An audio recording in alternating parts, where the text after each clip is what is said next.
একটা নতুন বউ বাপের বাড়ি থেকে খাট বিছানা কি আনলে? মা, শ্বশুর বাড়ি আসতে গেলে বুঝি খাট বিছানা আনতে হয়? কই, আমি যখন গেলাম তুমি তো বললে না কিছু। যা, ভুল হয়ে গেছে। তাহলে নেক্সট টাইম যখন যাব নিয়ে যাব। মা, ওর বাবা মা কষ্ট করে মানুষ করেছে, ও সবকিছু ছেড়ে এখানে এসেছে এই সংসারটাকে গুছিয়ে রাখবে বলে, আর তুমি তাকে এরকম বলছো? ঠিক আছে, তাহলে গয়নাগুলোই দাও, আমার কাছে তুলে রাখি। কি মা, বোনের গয়নাগুলো কোথায় আছে? কেন, তোর বোনের কাছে? বোনের গয়না যদি বোনের কাছে থাকে তাহলে তোমার বৌমার গয়না তো তোমার বৌমার কাছেই থাকবে, তোমার কাছে কেন থাকবে?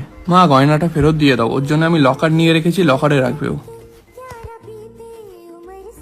এইসব কথাই যেন তুমি মন খারাপ করো না, আমি সবসময় তোমার সাথে থাকবো।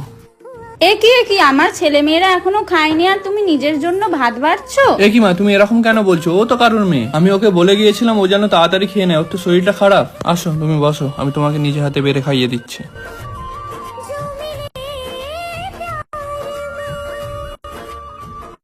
মা, এ নাও এই মাসের সংসার খরচের ঠিক টাকা। আছে, যা বাঁচে আমারই তো থাকে। এ নাও তোমার হাত খরচা, নিজের মতো করে খরচা করবে। কি রে, বউকে হাত খরচা দেওয়ার কি আছে? তার থেকে সংসারে আর কিছু বেশি টাকা দিতে পারি। কেন মা, তুমিই তো বলতে বাবা তোমাকে হাত খরচা দিত না, তুমি তোমার শখের ছোট ছোট জিনিসগুলো পূরণ করতে পারতো। আমি চাই না ও এরকম কষ্ট করুক, আমি চাই তার শখের ছোট ছোট জিনিসগুলো ও নিজের মতো করে পূরণ করুক। মা, সংসার খরচা দেওয়া যেমন আমার কর্তব্য, ঠিক তেমনই আমার বউকে হাত খরচ দেওয়া আমার কর্তব্য, এটাই কারো কিছু বলার অধিকার নেই। একটু বেশি করে দিলাম, পারলে কিছু টাকা বাড়িতে পাঠিয়ে দিও।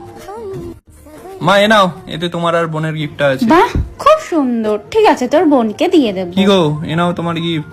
বাবা, বইয়ের জন্য আবার গিফট আনার কি আছে? টাকাগুলো তো জমাতেও পারিস, আমাদের বয়স বাড়ছে, অসুস্থ হলে টাকাগুলো মা, কাজে তোমাকে আর লাগবে। বোনকে যখন দিলাম তখন তো কিছু বললে না, আর স্ত্রীকে হাদিয়া দেওয়া আমার কর্তব্য। বোনকে যখন জিজু গিফট দেয় তুমি তো সবাইকে বলে বেড়াও যে আমার জামাই মেয়েকে এটা দিয়েছে। ওই, তুমি তো তখন জামাইকে ফোন করে বলো না যে টাকা পয়সাগুলো সেভিংস করো, তুমি তোমার বাবা মায়ের জন্য জমিয়ে রাখো। ভাবো তো, এগুলোই যদি বোনের সাথে হয় তাহলে তোমার কেমন লাগবে? জামাই মেয়ের জন্য কিছু করলে জামাই খুব ভালো, আর ছেলে যদি বৌমার জন্য কিছু করে তাহলে ছেলে হাতছাড়া হয়ে যাচ্ছে। মনে করো না। কোথায় যাচ্ছ সন্ধেবেলায়? রোজ রোজ ঘুরতে যাওয়া কিসের? বাড়িতে থাক। মা, এখন বেরোবা না তো কি বুড়ো বয়সে বেরোবো? মা, তুমিই তো বলতে বাবা মাঝে মাঝেই তোমাকে নিয়ে বেরোতো, আর দূরে কোথাও না যেতে পারলেও বাড়ির সামনে রাস্তা থেকে ঘুরিয়ে আনতো। সপ্তাহে একদিন রবিবার আমি ওকে নিয়ে একটু ঘুরতে বেরোচ্ছি, তাতেও তোমার সমস্যা? ঠিক আছে মা, আমরা আসছি।